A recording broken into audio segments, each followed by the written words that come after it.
ఈరోజు ఇబ్రహీంపట్నం ఎమ్మెల్యే గారు మల్రెడ్డి రంగారెడ్డి గారి వారి అభ్యర్థన మేరకు ఈ కాన్స్టిట్యున్సీలో రకరకాల అంటే ఇక్కడ వర్షాలు వస్తే గనక ఇక్కడ వచ్చేటటువంటి వివిధ ఇష్యూస్ ఇనండేషన్ లేకపోతే మునిగిపోవటం లేకపోతే ఇక్కడ వచ్చేటటువంటి సమస్యలు ఇవన్నింటినీ కూడా పరిశీలించడానికి హైడ్రా అధికారుల బృందం అట్లనే ఇక్కడ లోకల్ అధికారుల బృందం అందరం కూడా రావడం జరిగింది. సో వీరు ఎమ్మెల్యే గారు వారికి సంబంధించినటువంటి ఇతర ప్రజాప్రతినిధులు అందరూ కూడా కలిసి మేమంతా కలిసి ఇక్కడ మొత్తం ఫీల్డ్ ఇన్స్పెక్షన్ చేయడం జరిగింది. సో ఇందులో భాగంగా అంటే మనం చూస్తే మాసబ్ చెరువు పైనుంచి కిందకి మనకి జిల్లావరకాన్ చెరువు అక్కడికి ఈ మొత్తం ఈ స్ట్రెచ్లో దాదాపు కిలోమీటర్న్నర స్ట్రెచ్లో ఈ చాలా చోట్ల కూడా ఎంక్రోచ్మెంట్ అయ్యింది.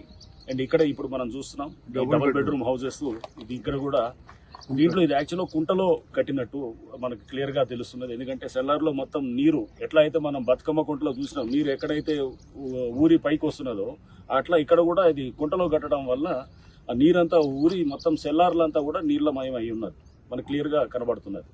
సో అంటే ఇది చెరువులో కట్టడం వల్ల వచ్చేటటువంటి సమస్యలు ఈ విధంగా ఉంటాయి. అంటే మనం ఫిల్ చేసినా కానీ కూడా మళ్ళీ అది నీరు ఊటలాగా రావడం కొంత తవ్వితే చాలు ఇమీడియట్గా వచ్చేటువంటి పరిస్థితి ఇక్కడ చూసినాం.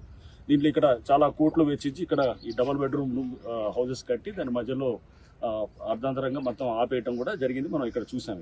సో ఇక్కడ నుంచి నెక్స్ట్ ఈ చెరువుకి ఆ తర్వాత ఇక్కడ నుంచి ఫర్దర్గా మళ్ళా పెద్దంబర్పేట దగ్గర తర్వాత మూసీలోకి వెళ్ళి కలవటం అనేది ఇది ఉన్నది. ఈ స్ట్రెచ్ అంతా దాదాపు 7.5 కిలోమీటర్ స్ట్రెచ్ మేము ఆల్రెడీ డ్రోన్ తోటి కూడా మ్యాపింగ్ చేయడం కూడా జరిగింది.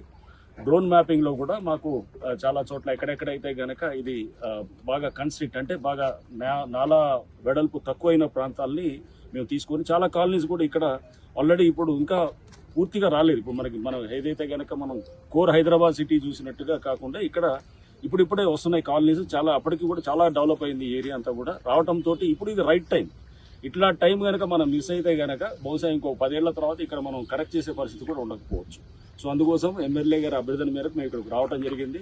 ఇటువంటి అంటే హైదరాబాద్ చుట్టుపక్కల ఉన్న కాలనీస్ అన్ని కూడా ఇదే విధంగా అంటే మనకి ఇప్పుడే మనం మేల్కొని ఇప్పుడు చేస్తే గనక ఫర్దర్ మనం వచ్చేటటువంటి ఉపద్రవాల్ని లేకపోతే మనకు వచ్చేటువంటి ఇట్లాంటి ఏది ఫ్లడ్డింగ్ సమస్యల్ని ముందే నివారించవచ్చు. సో ఇది మేము ఒక మోడల్ కేసుగా తీసుకొని ఈ పర్టికులర్ ఈ గ్రామంలో ఎట్లా ఈ ప్రాంతంలో జరుగుతున్న తుర్కంజాల్ మున్సిపాలిటీ అండ్ మొత్తం పెద్దంబర్పేట్ ఇంజాపూర్ ఇవన్నీ కూడా ఈ ప్రాంతాలన్నిటి కూడా ఒక కేసుగా తీసుకొని డెఫినెట్గా ఇక్కడ మనం ఏంటంటే ఎంక్రోచ్మెంట్స్ని నివారించడం ఆల్రెడీ ఎంక్రోచ్ అయినటువంటి వాటిని ఓన్లీ ఏమైనా రెసిడెన్షియల్ హౌసెస్ ఉంటే వాటిని కొంత మినహాయింపు చేసి దానికి వాళ్ళకి తర్వాత కంపన్సేషన్ ఏదో ఉండేది ఉంటుంది. బట్ అదర్వైజ్ కమర్షియల్గా ఎవరైతే కనుక ఫిల్ చేసి కాంపౌండ్ వాల్స్ కట్టి లేకపోతే ఏమైనా వాళ్ళు షెడ్లు వేసి కమర్షియల్ యాక్టివిటీ చేస్తున్న వాళ్ళందరిది కూడా తప్పకుండా వాళ్ళందరి మీద కూడా యాక్షన్ తీసుకోవడం జరుగుతుంది. దాన్ని విత్ డిసైడ్ చేయడానికి కూడా మేము ఒక సైంటిఫిక్ పద్ధతిలో కూడా చేస్తున్నాం. ఎంత ఉండాలి నాలా వెడల్పు అనేది కూడా చేసి అందరితో మీటింగ్ పెట్టుకుని revenue, irrigation, municipality and Hydraa team and lot of satellite maps అన్ని కూడా తీసుకొని దాన్ని బట్టి నిర్ధారణ చేయడం జరుగుతుంది.